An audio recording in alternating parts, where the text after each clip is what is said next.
হে মানুষ, তুমি কিসের অহংকার করো?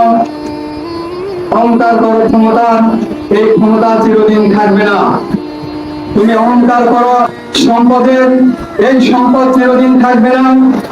তুমি অহংকার করো সৌন্দর্য, শক্তির, এই সৌন্দর্য চিরদিন থাকবে না।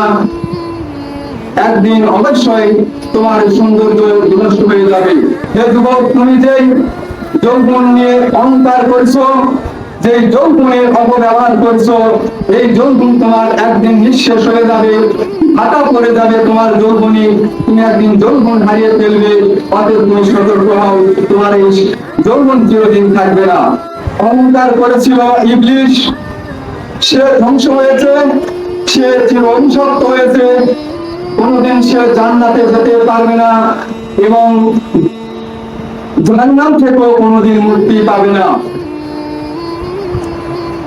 অহংকার করেছিল নমরুদ, সেও তার অহংকারের ফলাফল লাভ করেছে, ধ্বংস হয়েছে।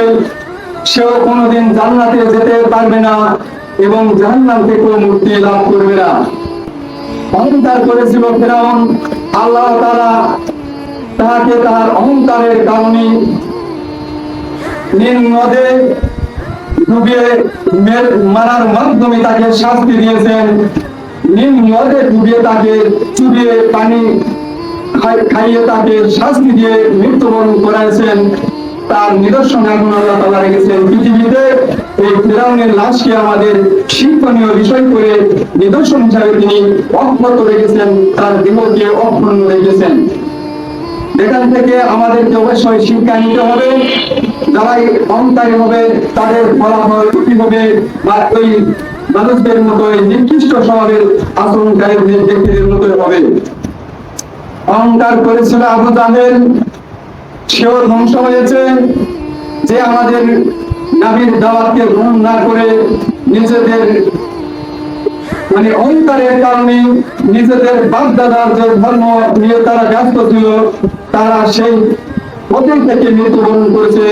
চিরস্থায়ী ভাবে সেও জাহান্নামী হয়েছে, কোনোদিন সে মুক্তি লাভ করবে না জাহান্নাম থেকে।